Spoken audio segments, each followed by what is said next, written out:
future will bring, no man can say. But one fact is certain. Mankind stands at the crucial crossroads of history, the threshold of a new era, the atomic age. For the people of the U.S., skilled in the uses of science and technology, the atomic age is profoundly significant. Across a continent enormous in its agricultural potential, Americans have drawn from the earth a rich bounty, have built great cities, have reared towers into the sky, have spun intricate networks of highways across the land. By the application of science, industry has grown increasingly productive, making possible a good way of life. With assurance, Americans look with an abiding faith to the future. For many, citizen and scientist alike, atomic energy means the promise of a more abundant life. But for many another, the atom is a threat, an evil promise, the paralyzing panic of our time.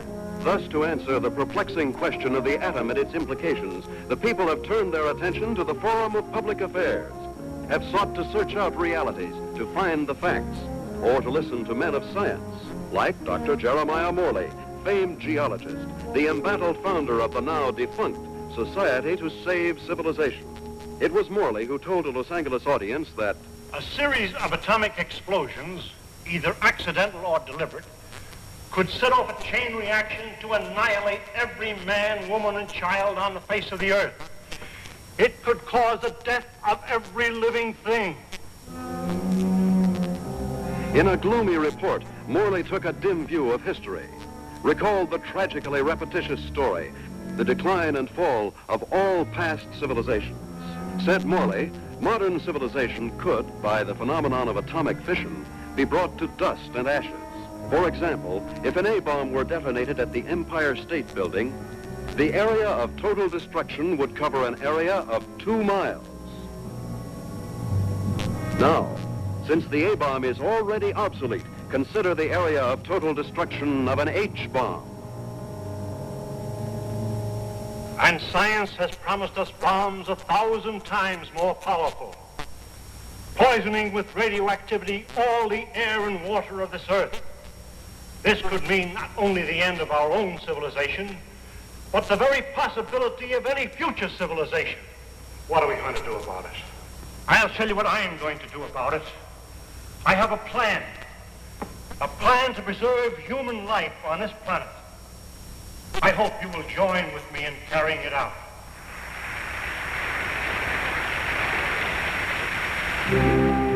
The response to Dr. Morley's appeal was immediate and enthusiastic. The Society to Save Civilization was set up. To its headquarters flocked amateur do-gooders and professional scientists. From them, Morley chose a staff of experts. Dr. Max A. Bauer, eminent geophysicist, ousted by Hitler from the University of Munich in 1933.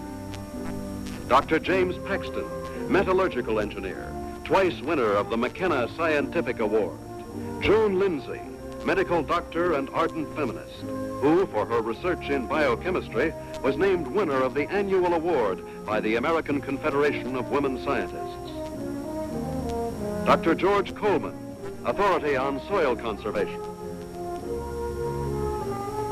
And Andrew Ostengard, sandhog, explosives expert, Marine veteran of World War II. It was this team, qualified each in his own way, that helped set in motion Morley's audacious project, a daringly planned program, which he took 3 months later to the board of directors of the Carlyle Foundation. And so my colleagues and I believe that humanity can escape annihilation, can find a temporary haven, a promise of hope that, come what may, life can be sustained deep within the earth itself. Far below the surface, we shall seek a natural, a geological shelter.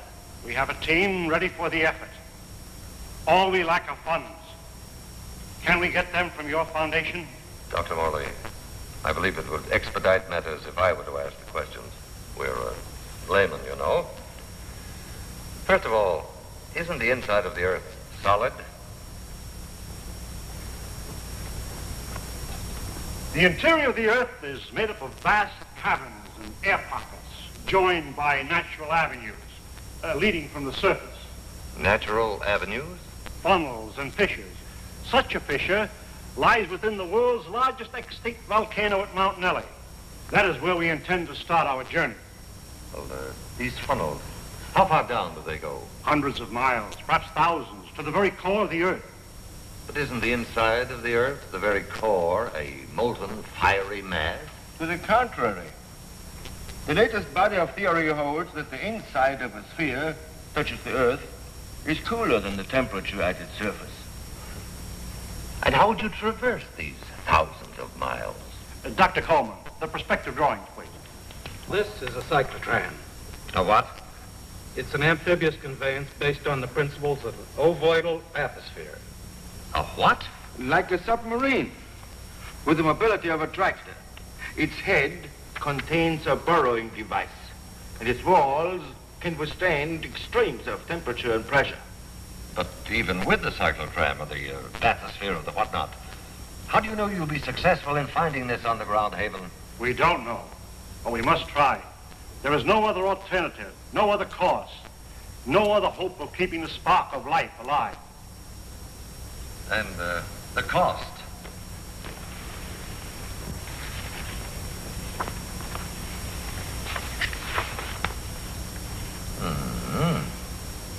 That's a lot of money, Dr. Morley. Well, surely you don't expect... But we do. I know you and your committee mean well. Mean well. Next you'll be calling us starry-eyed idealists. Dr. Lindsay, you're out of order. The whole world is out of order. And I suppose you and your associates can set it right? We couldn't have said it wronger if we tried. The appropriation was denied. To carry on his work, Dr. Morley issued repeated appeals to the members of the organization. It failed. And so, last week, the Society to Save Civilization was itself extinct. And one of its leaders, Professor Jeremiah Morley and his enthusiastic colleagues. Where were they headed after a year of devotion to a lost but spectacular cause? To newsreel reporters, Dr. Morley had only this to say.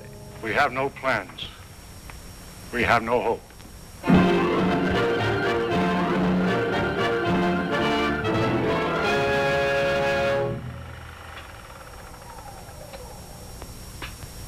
Better stand by, Frank. We may want to run that again. Well, gentlemen, what do you think? It's like asking a man what he thinks of his own obituary.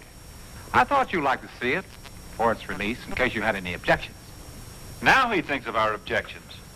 You've been crucifying us for a year, Mr. Thompson, in the newspapers you edit, the magazines you publish, and the syndicates you control. And now this newsreel. Just a minute, gentlemen. You seem to have me confused with my father. He dictates the policies of our publications. Like father, like son. Nothing, Dr. Bauer, could be more unscientific.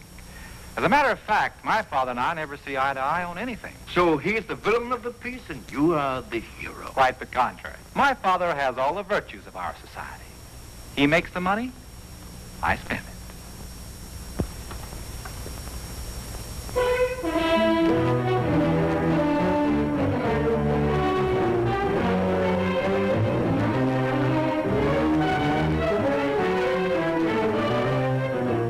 Plans for the expedition are being completed ahead of schedule. And Morley is pleased with our progress. The cyclotram nears completion. Adequate nutrition in concentrated form has been perfected. And for an auxiliary water supply, the Sloan H2O condenser will be used. By the study of our laboratory animals in a new environment, we expect to gather important scientific data. At last, the cyclotram is ready to be loaded aboard the SS Aurora.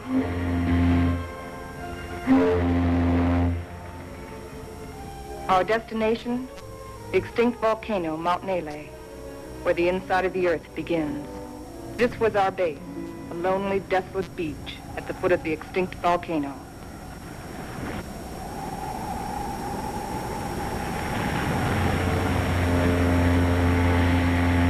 Well, let's go.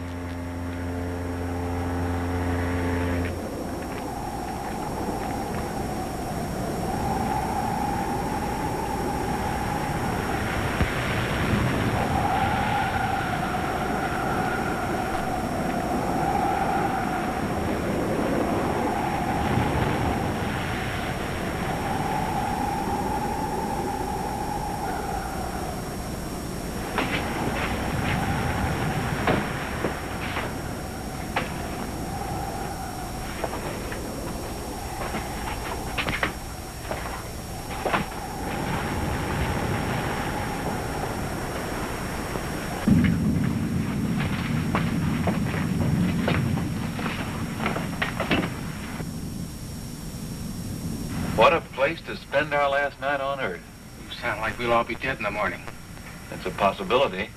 We stay here.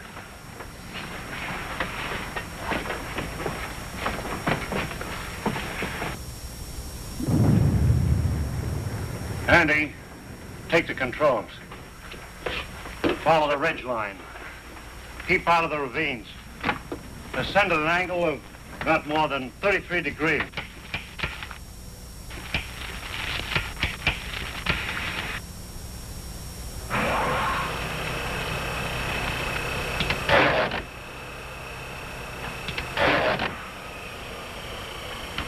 Something's wrong.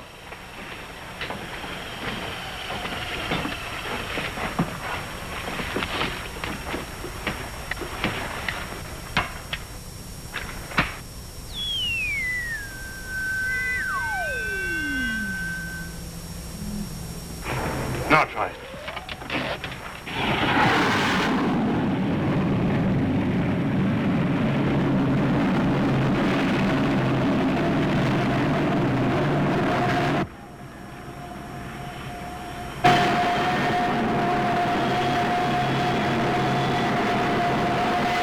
Sustain 2,000 RPM. And follow our chart plan, R4. Check.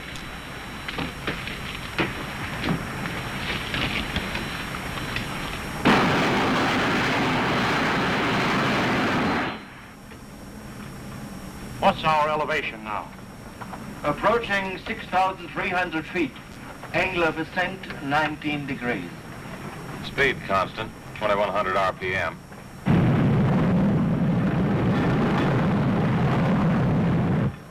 I wonder how long this iron lung is going to hold up. You can still beg out. Ah, you can't get rid of me so easily. Give me a reading on the forward rotational unit. We're up to 9,000, climbing at 24 mph. Angle 31 degrees. At that rate, we'll make the summit in 4 hours.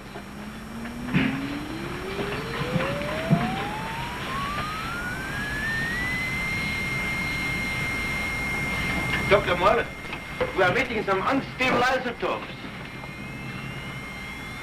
Increase the lateral unit to 12,000. Say, this is getting rough.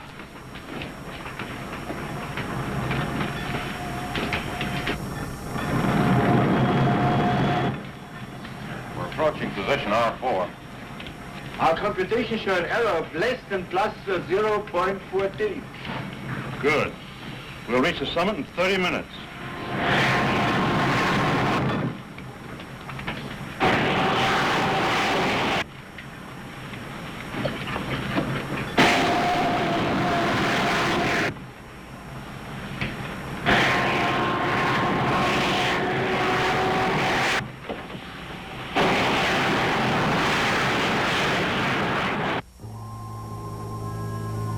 Five hours and 27 minutes. Excellent. 33 minutes ahead of our estimated schedule. We'll make a final check of our position before we enter the crater.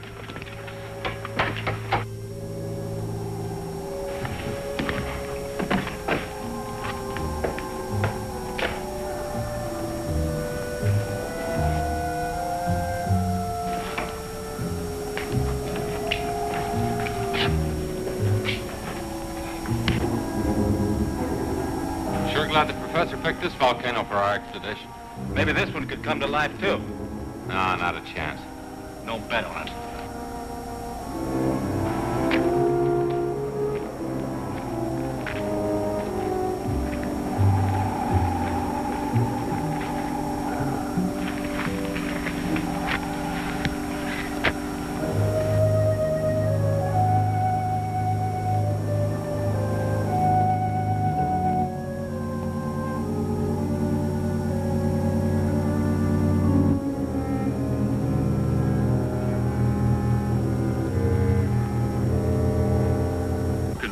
There's no reason for us to wait till dawn. We'll proceed into the crater now.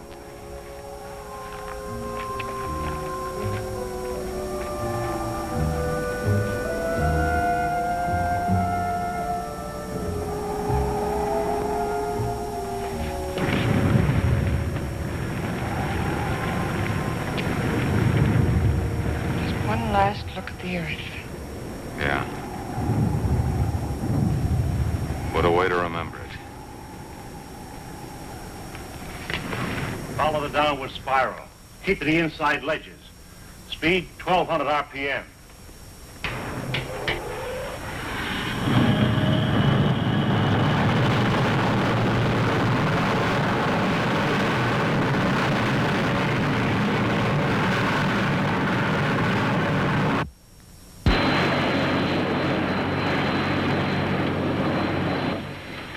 Brother, it's really black out there.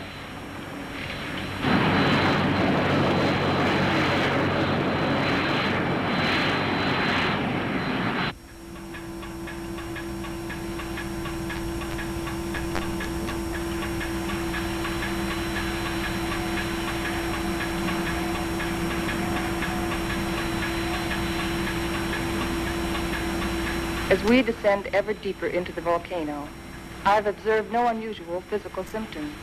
Paxton seems withdrawn, irritable, but with such an annoyance as Wright Thompson present, the condition may not be considered abnormal. The descending ledges are getting awfully narrow. We must be at position R18. Yes, we are. Cut the switches.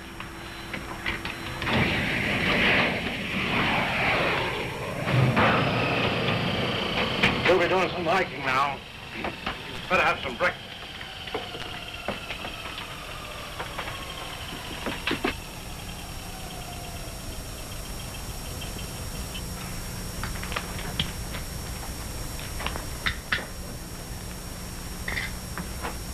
Rise and shine. Morning. How can you tell? Breakfast is served. Breakfast. Well, I've always said there's nothing like starting off a hard day's work than with a good breakfast. Hey, Doc? How would you know?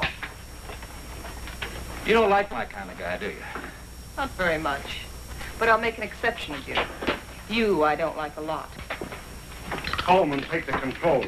We'll scout the way on foot for you. Follow on down along the widest ledge.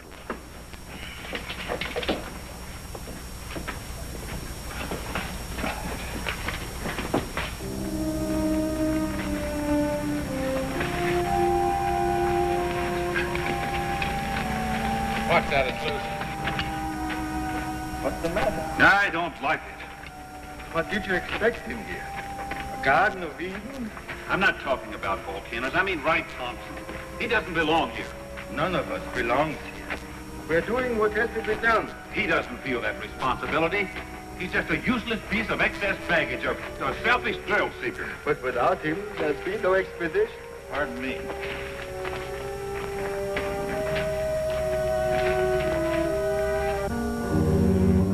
Kind of deep down there, isn't it?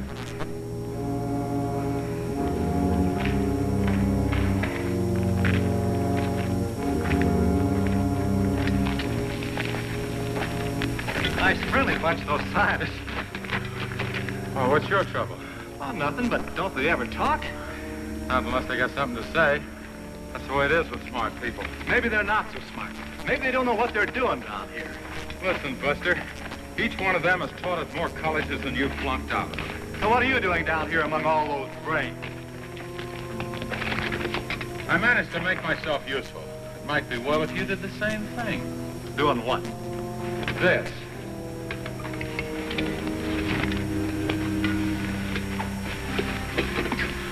You lead the way for a while.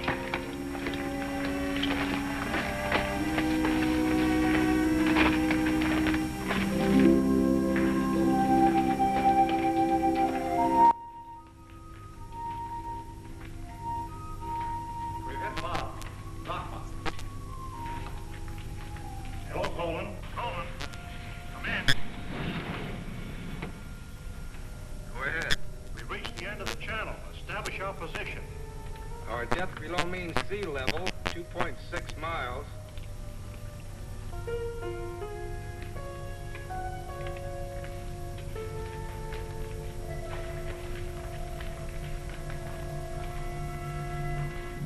Yank strand underground geological expedition reached this point June 12, 1938, and was unable to proceed further.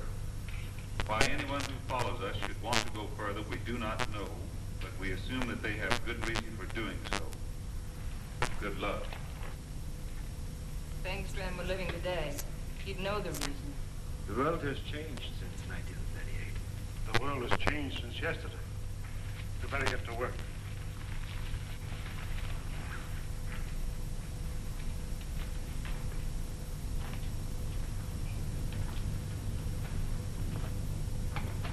Look!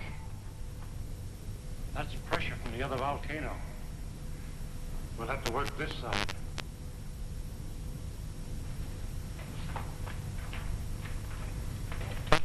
Paxton! Yes, Dr. Morley? Start making density readings on that wall over there. Yes, sir.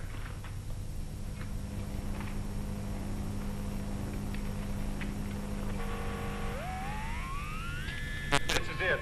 The point of least resistance. Okay, Andy. I'm ready. We'll all go back to the cyclotram.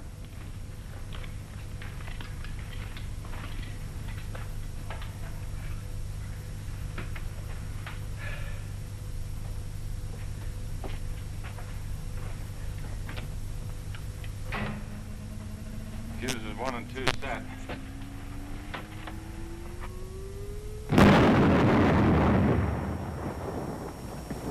I wonder what we'll be running into. There's only one way to find out.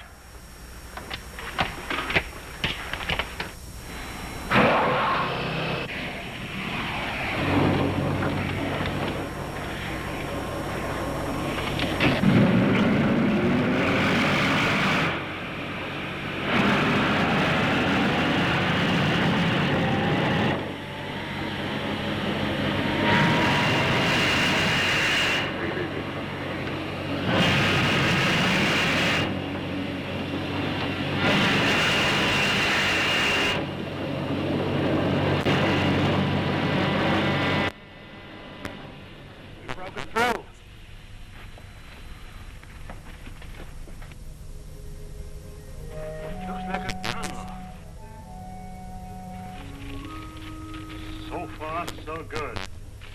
Put on your gas masks just in case. Coleman, we'll set the pace. You follow along with the cyclotram.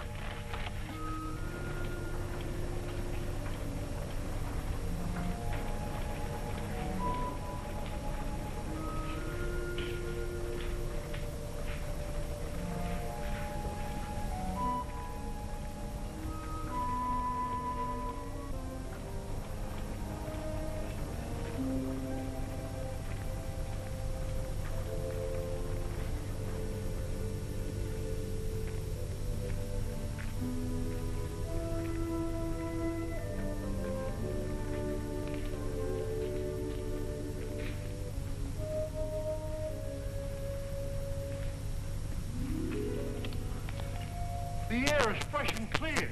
You can take your masks off. Pressure seems normal.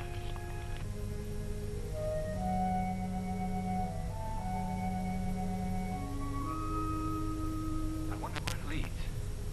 That's exactly what we're going to find out. Lead the way, Andy.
above was covered with water.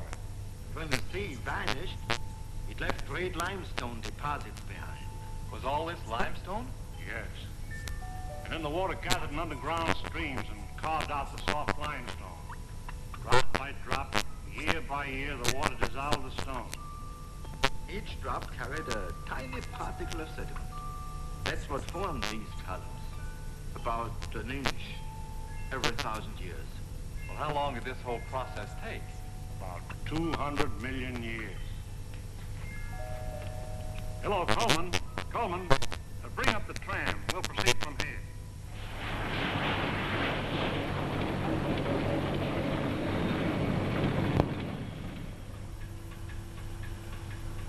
We're down 100 miles. You better pull up. Cut the switches.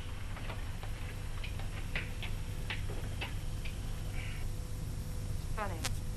When we first got here, I felt a sort of exaltation. Now I feel depressed. I don't know why. The oxygen content is adequate. I know. But I too feel suffocated. Maybe it's the unreality of this place. You know, once when I was working in the Holland Tunnel, I got cut off from my crew for 10 hours. I felt this way then.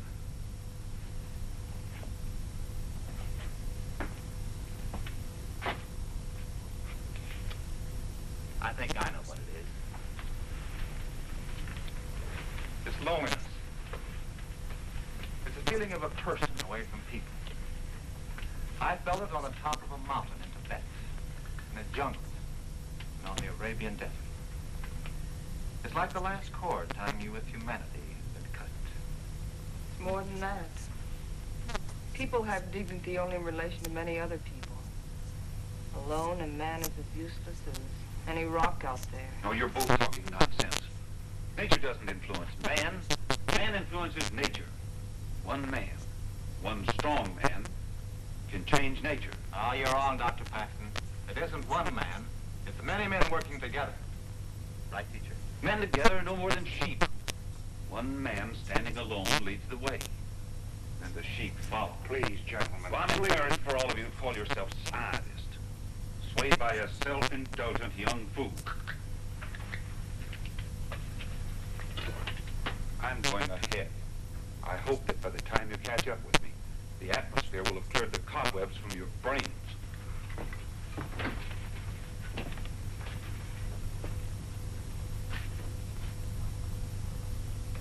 I'd better go with him.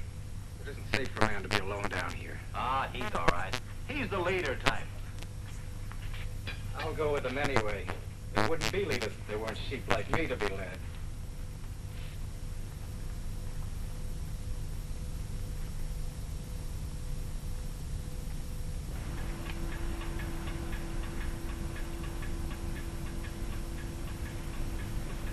I still don't see any sign of Paxton and Coleman. Well, keep going.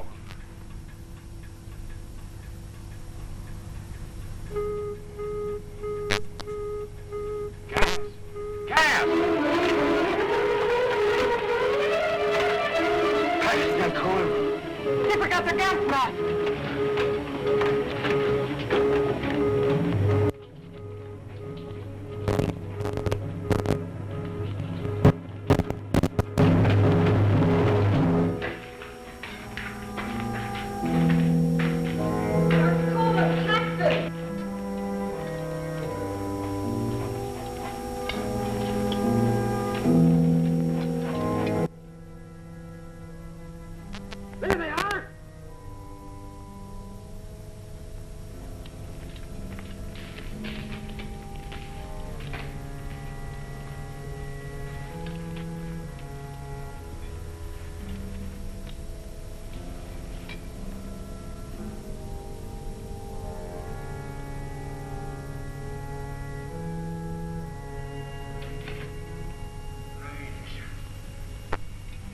Digging a grave 110 miles under the earth.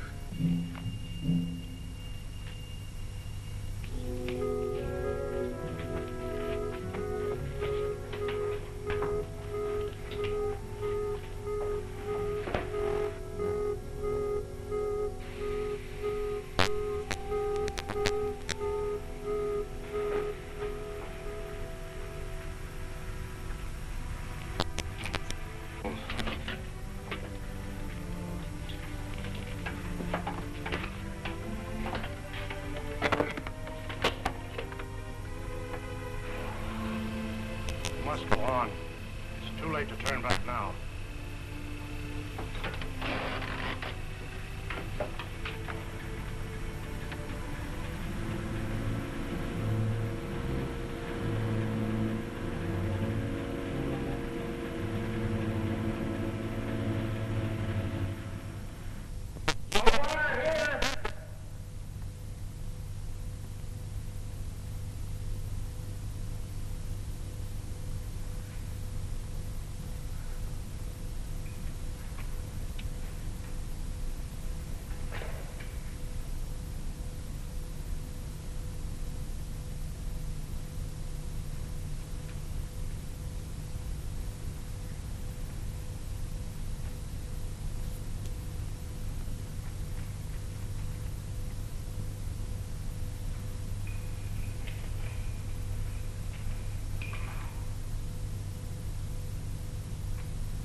Thing like this is enough to drive a man stir crazy. It's no use. 240 miles inside the earth. Yeah, and no water.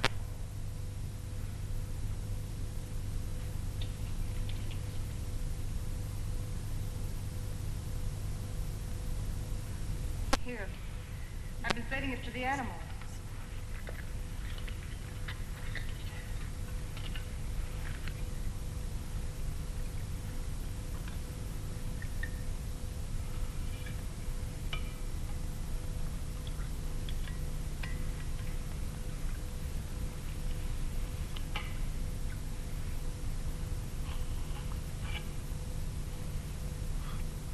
Go ahead. Enjoy yourself. It doesn't cost a cent.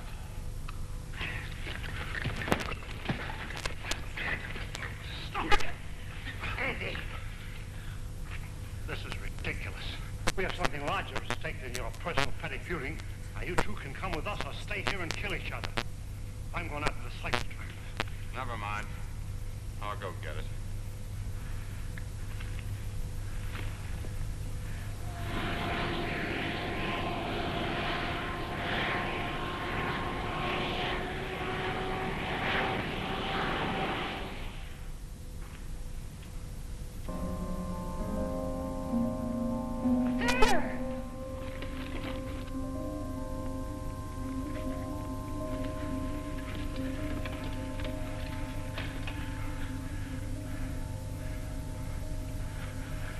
Oil.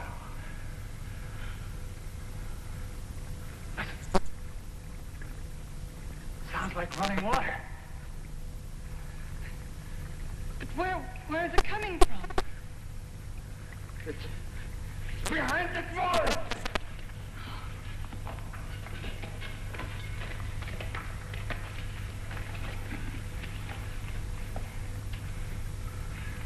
It is running water. Well, why don't we go through the wall of the cyclotron? No. There's this brother. There's still such a thing as too much water. It could be an underground sea. Andy, bring a couple of heavy hammers.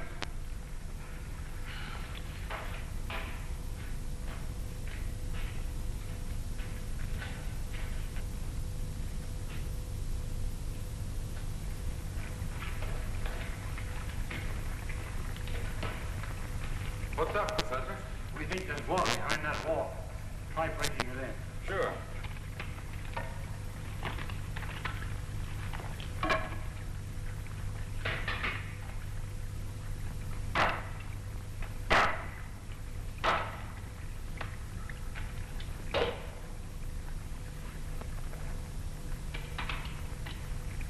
I brought 2 hammers, you know.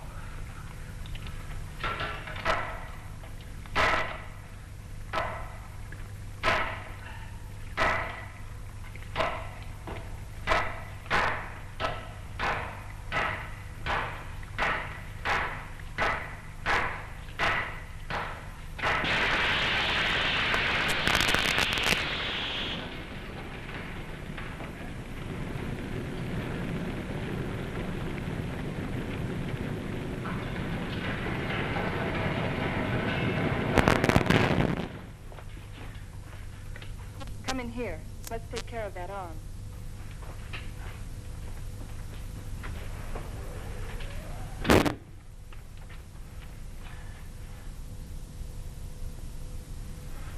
The outside temperature's rising fast. It's up 280 degrees now. It looks like it could go on forever.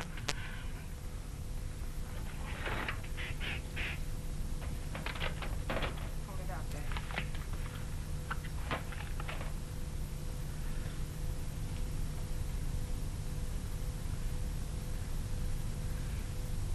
Outside temperature. It's dropping fast. The outside pressure's dropping, too. Good. Condensation will soon take place. There. You're a pretty good doctor at that. You're a pretty good patient at that. Thanks. Here, put this on.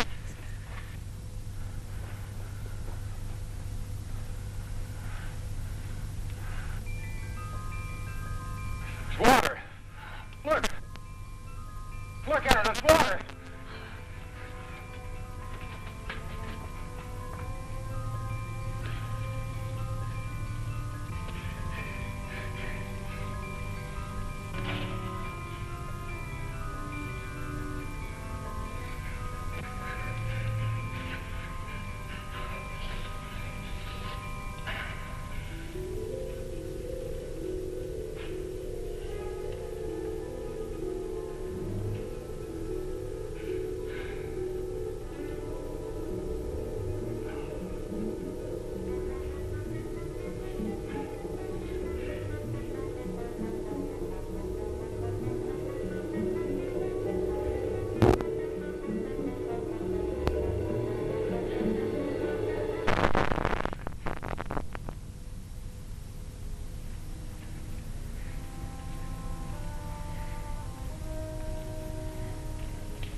Well, what shall we do now? All right, I'll say it. I'll say what's on all of our minds. Don't try to read our minds, Thompson. Just speak for yourself. Then I say, let's go back. And I say go on. But look at Joan. We've gotten nowhere. Deeper and deeper into nowhere. We've failed. Would our failure be any less if we turned back now? Our chances of living would be greater. If we go on, we're dead. Dead is Paxton and Coleman. That's a chance we have to take. The stakes are high, higher than our lives. They involve the life and death of all mankind. That's a great speech, but I won't buy it. All right. Let's put it to a vote. Thompson? Go back. Andy? Go on. Bauer?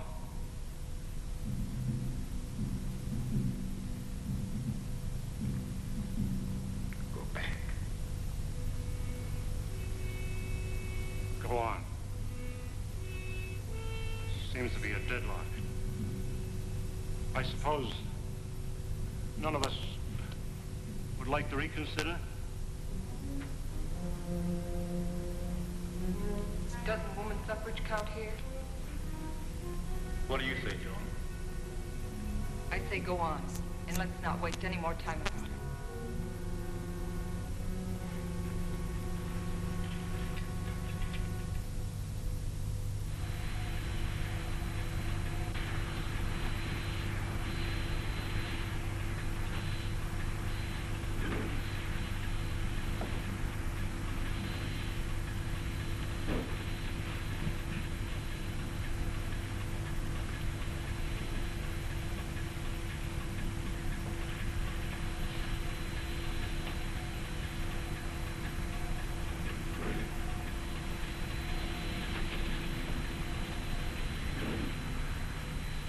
How are those burns coming along? Good as new.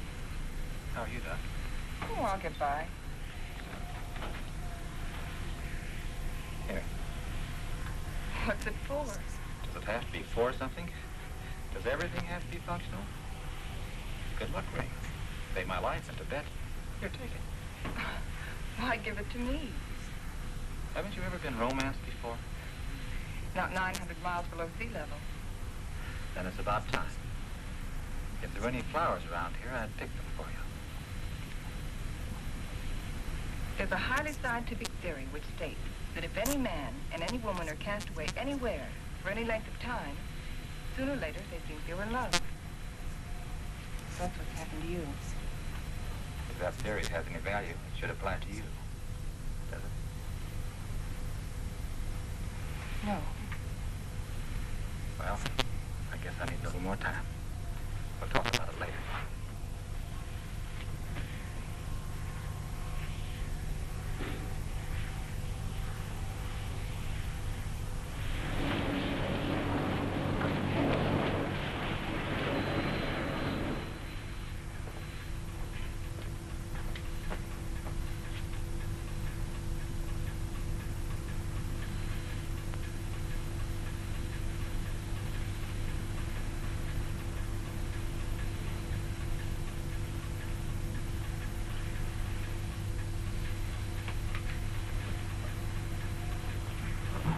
Hey, how about pulling this jalopy level for a minute? Just long enough for us to get out of these straitjackets and stretch.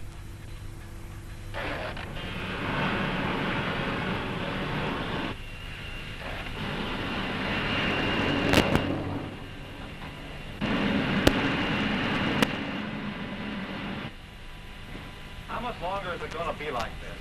Oh, right. What difference does it make? Well, if it's going to be like this the rest of the way, why go on?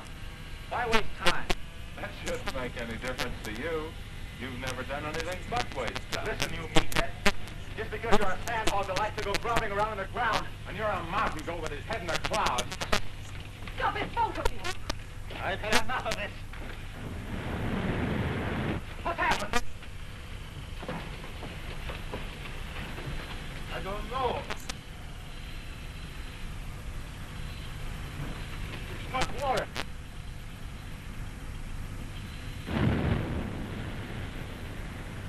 We're out of it.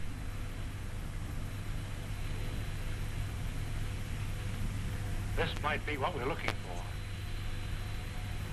Let's make a landing and explore the area.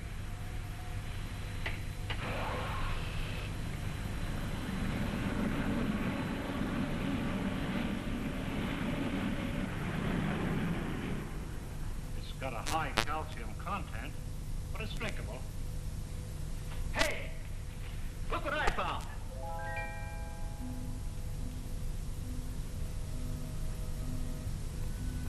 They're cave pearls. Cave pearls? How much they worth? Calcium carbonate. Calcium carbonate. Well, how about this? Sulfate of lime. Plaster of Paris. Professor, you take the romance out of everything. Here you are, Doc. 2 souvenirs from Haiti. Vacation land of the underworld. Thank you. Back home, I'll be the envy of every kid on the block. I'm not so sure, Joe. Take a cave pearl into the sunlight, turns gray and ugly. And the flower? It'll crumble to dust. Hey, Professor, how about these fish? It's a rare species. They're edible, though. They have no eyes. I think I'll stick to pills. They lost their eyes 10 million years ago.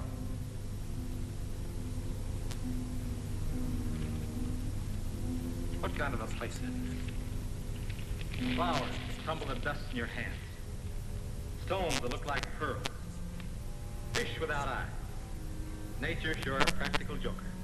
I suppose you could have done better. 10 million years, I couldn't have done worse. Morley believes this is the shelter we've been searching for. A valley of shadows, where light can be sustained. A shelter for humanity. And yet our morale is very low. What do we want? A ray or two of sunshine? A change of seasons? Starry nights? In this graveyard, Morley thinks We can build a new life right here. You mean this is what we're looking for? You'll get used to it. Well, who wants to get used to it? go on. A little further. But we've come 1,100 miles already. How can you measure what we've been through in miles?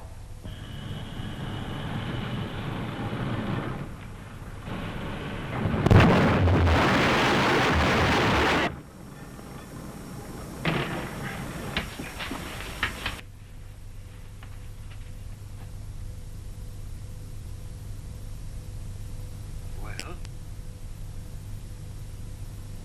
Which way do we go?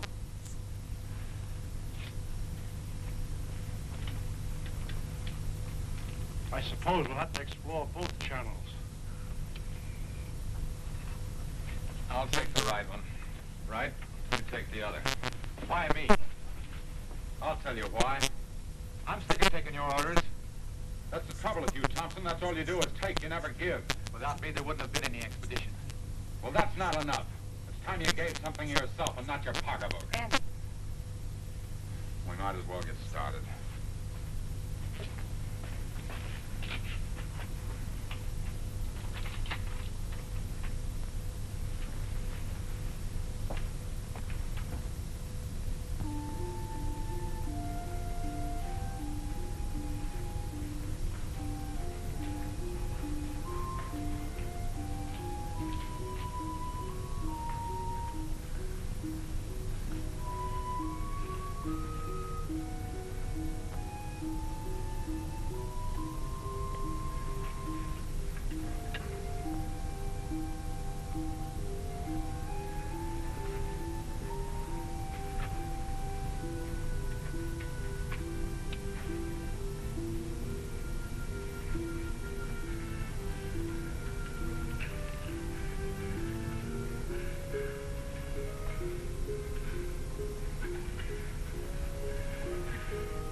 you're supposed to be taking it easy. Try to get some rest.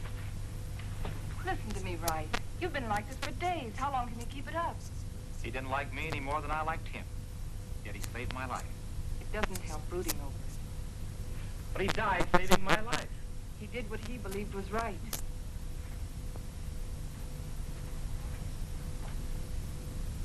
My trouble was, I never believed in anything.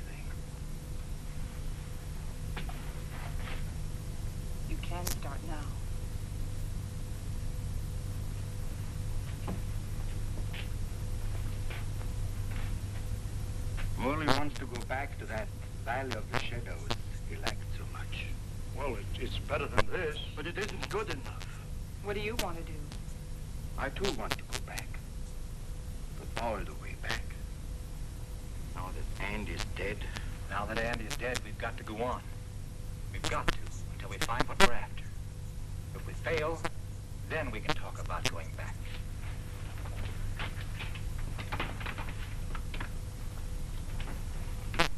Over there.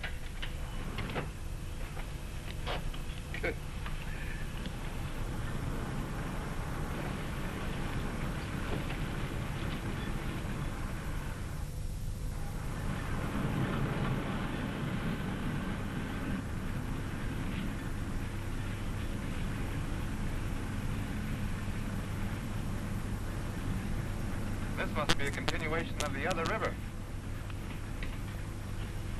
No, I think it's just a seepage plummet. Listen. What's that?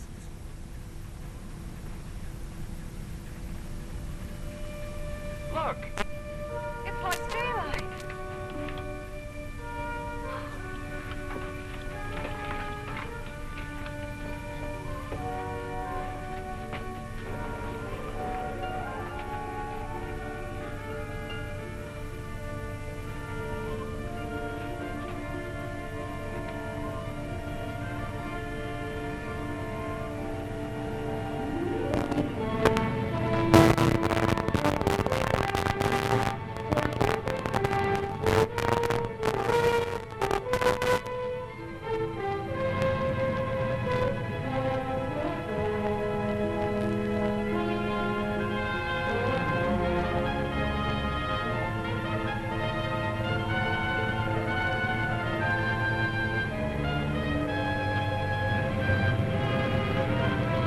Like a dream after a terrible nightmare.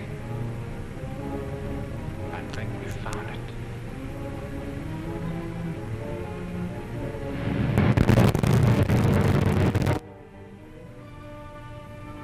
Promised land.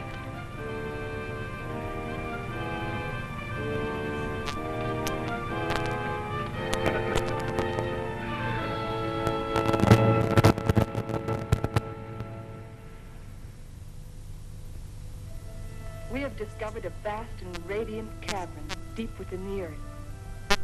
Along the shores of this incredible cave lies a great underground sea, gathering up the waters of the earth. A strange, sunless light is reflected from the phosphorescent domes. The glowing peaks are weathered and sharp, and the gullies deep. The wind is soft, and the climate pleasant. Vapors rise up into the bright dome, forming luminous clouds.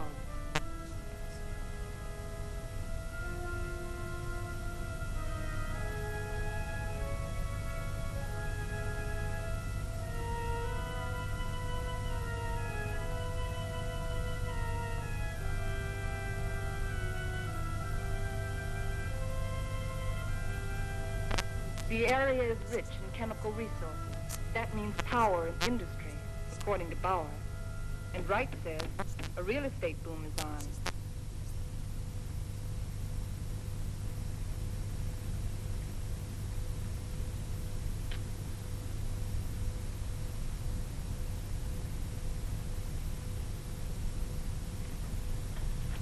You got a match?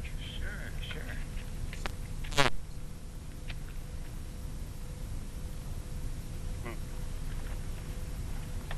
How you coming, Professor? Uh-huh. Still feeding those rabbits? They eat like pigs. Small wonder. They're expecting in a couple of weeks. All of the rabbits?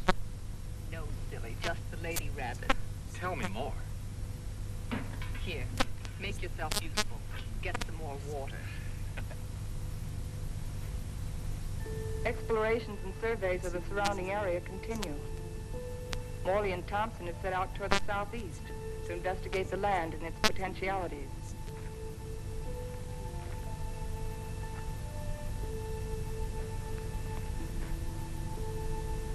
This is a strange kind of sand. That's not sand, it's volcanic ash. The ash will make good fertilizer for our crops. Crops? Let's face facts, Moley. This is a desert. The very word means deserted by life. And you talk about crops. It can be irrigated. This country has everything. Water, soil, air, heat. Yeah, you're forgetting one thing, though. No sunlight. Science can adjust that. Crops can thrive without sunlight. Perhaps. But can we?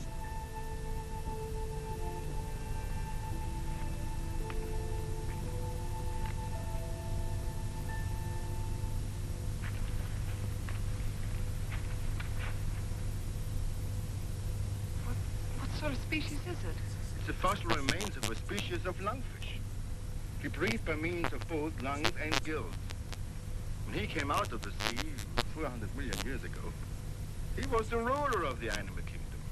With his lungs, he was a pioneer in a new way of life. How did they become extinct? Like some of us on Earth, they seem to hurry the process of extinction.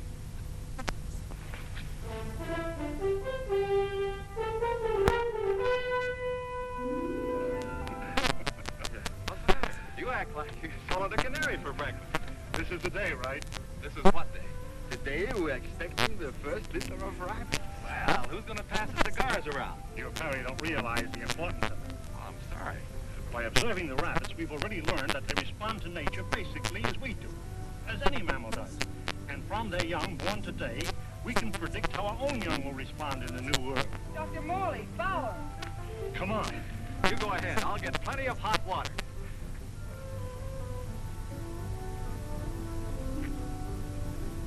Well, how many boy rabbits and how many girl rabbits, huh? What's the matter?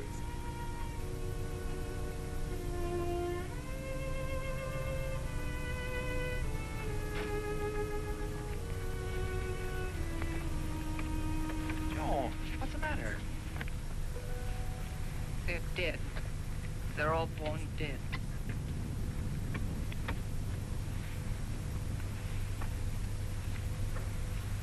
I can't understand it. Why? There must be some cause, some biological reason. We've been searching for causes. Our investigations have been checked, tests rechecked. Examination of genetic tissue proves that all experimental animals born here are sterile.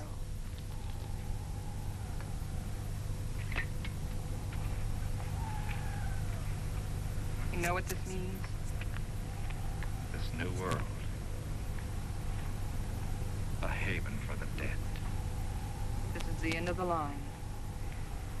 Now we know that the human race cannot reproduce itself in this underworld region. It appears our mission is a failure. Then we can't stay here. At least one generation could. And after that, what? The end of humanity. That I won't accept. Neither can you run away from facts.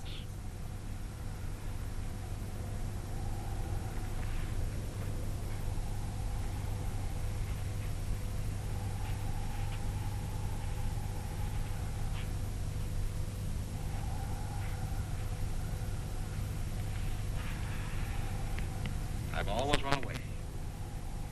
Climbing mountains. Trying to prove something. I don't know what. I too ran away instead of fighting. And now I've run away again. And I was always afraid I couldn't compete in a man's world. I think I want to go back and try again. Go back to what? To a world bent on self-destruction? We can live the rest of our lives here in peace. Moley, you're wrong. This isn't peace. This is a resting place for the living dead. I don't believe it's the end of the world. I don't believe it's the end of mankind. You're young. You don't know. I've lived through the terrors of 2 great wars. I've had enough.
Take over.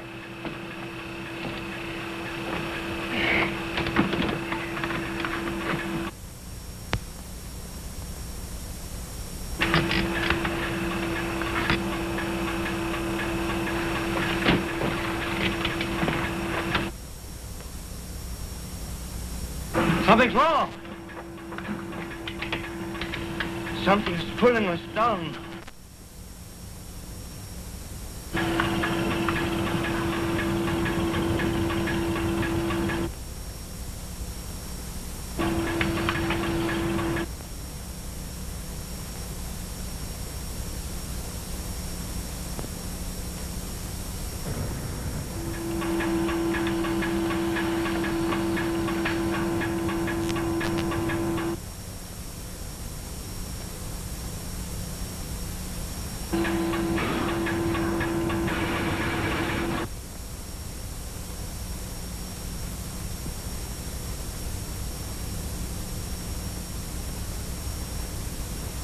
We are lost.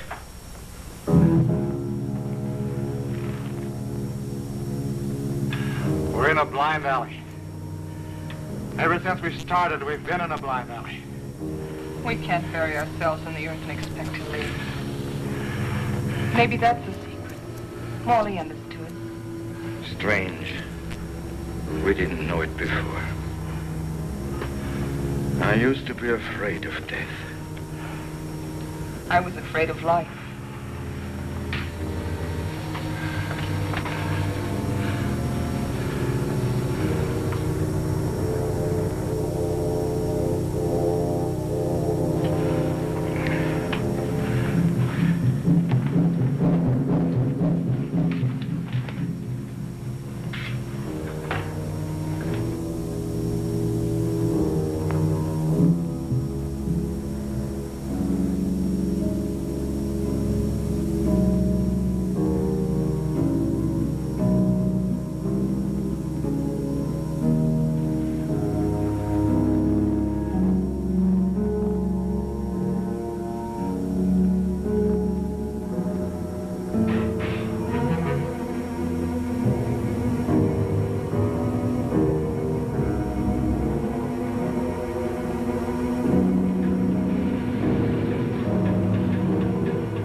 Above the level of the underground sea. We found a channel to the upper ocean.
Is still in harmony.